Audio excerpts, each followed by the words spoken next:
Unifor is Canada's largest labour union, and with just under a year to go until the next federal election, that union has decided to make itself as markedly political as possible. Unifor has declared itself the resistance against Andrew Scheer, or what Jerry Dias, the head of Unifor, calls sheer stupidity, with a hashtag in front, of course, because otherwise it doesn't count.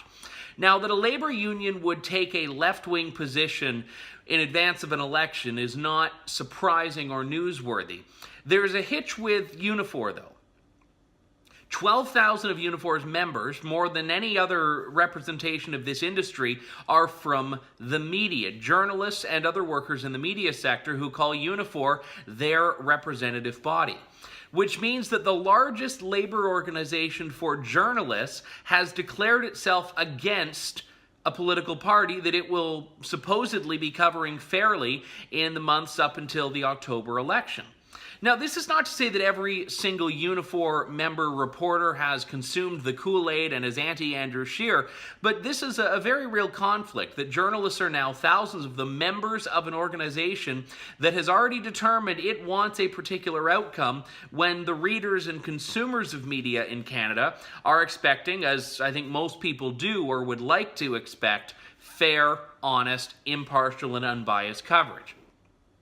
Now, the announcement by Unifor that it was going to be focused on defeating Scheer came just 1 week before Justin Trudeau announced a $600 million bailout to members of the press in Canada, which means that not only are the unions representing many of these journalists somehow tied to defeating Andrew Scheer, but the employers of these journalists are receiving big fat paychecks from Justin Trudeau.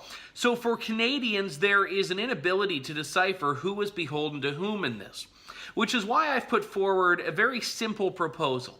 Any journalist who is a member of a labor union should, when covering any political story now, disclose alongside their byline what union they're a part of, and if they have a position in that union, like union steward or something like that. And this goes for media outlets themselves. If they've been on the receiving end of government funding, they should be disclosing that up front. This paper has received X number of dollars, or X millions of dollars, from the government as part of an effort to, quote-unquote, save journalism. When I was a columnist for a national company and I wrote about firearms, I disclosed that I was a gun owner and that I was a member of a particular gun group that had a vested interest in certain policies. If you're a member of a law society writing about an issue that a law society has taken a stance on, you would disclose that. So it should be no exception for unionized journalists if their union has been engaging itself, which Unifor has, in the political process. Now, in many cases, editors wouldn't even allow someone to write with that conflict, but if they are going to, at the very least, disclosure is essential. And this is so important to deal with the already eroded trust that the public has, or lack thereof, in media.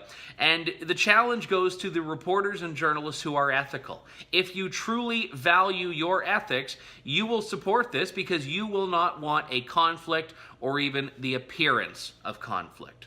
For the True North Initiative, I'm Andrew Lawton.